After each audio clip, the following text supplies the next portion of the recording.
Hi everyone, my name is Melissa Robson-Williams from Manaki Whenua Landcare Research in New Zealand, and I'm part of the ITD working group on toolkits and methods. Sybil, the organizer of this wonderful launch, has asked me to talk to you today about one of the first projects that the working group has embarked on, something called the Inventory Project. So I'm here to talk about this project on behalf of our wonderful team, the rest of the working group on our toolkits and methods. So in this launch, we're really keen to get your input into the next stages of this project. But before we do, here's a little bit of background about where we've got to so far. So the genesis of this project was really recognizing that there are a lot of toolkits out there for interdisciplinary and transdisciplinary work, and that perhaps it isn't that easy to know what's out there, to navigate our way around what's out there, to know when and what to use, or even just to know what the gaps are.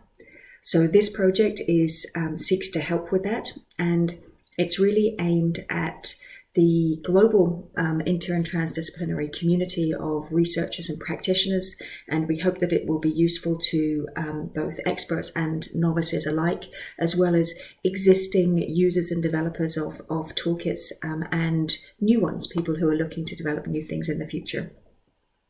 So the purpose of the purpose of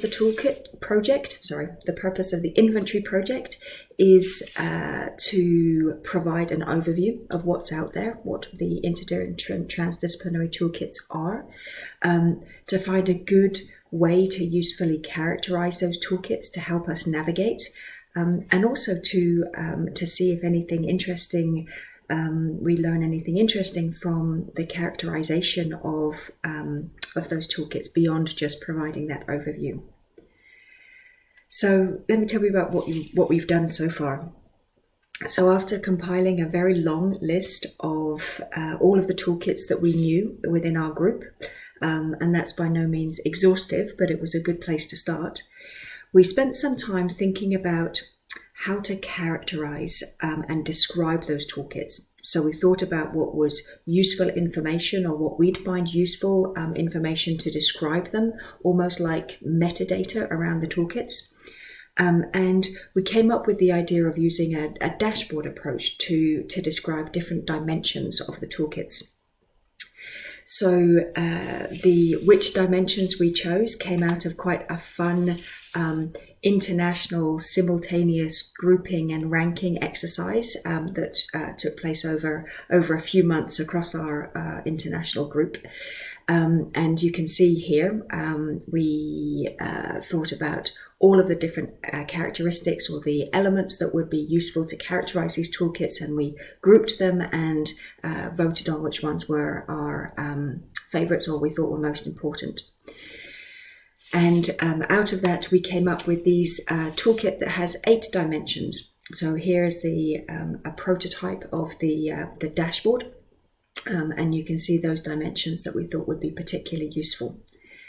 So now we've actually started to populate the inventory with some different toolkits using this dashboard, and we thought it would be useful just to give you a couple of examples.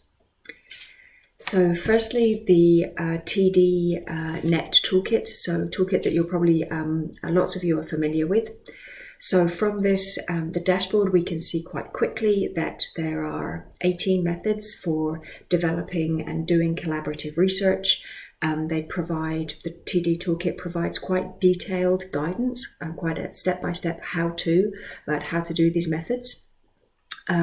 It's not interactive, but it does have some place for the shared experience section, where we can understand how users have got on with using these particular methods.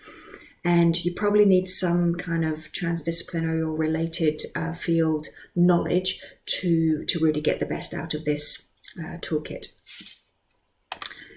The next toolkit is quite different. It's the Integration and Implementation Insights toolkit, which again, I'm sure many of you will be familiar with.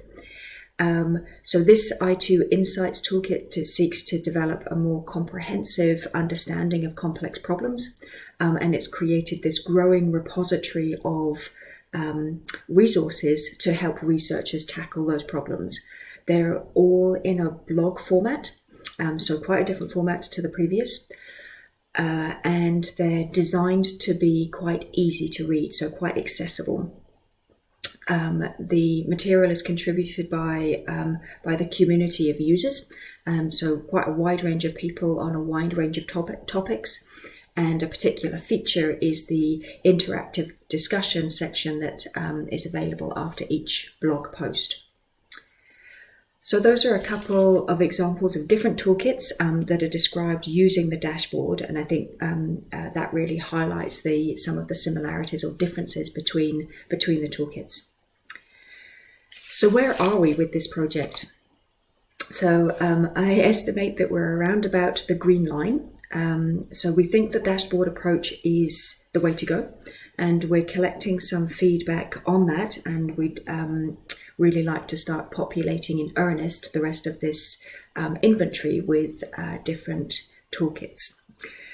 Next, we'll start to think about how users might interact with a completed inventory and how they might navigate their way through it. So we hope that this launch will help us along this journey a bit, and perhaps find some others who are keen to join us. So thanks for listening, and I look forward to meeting you virtually at this great launch. Kia ora.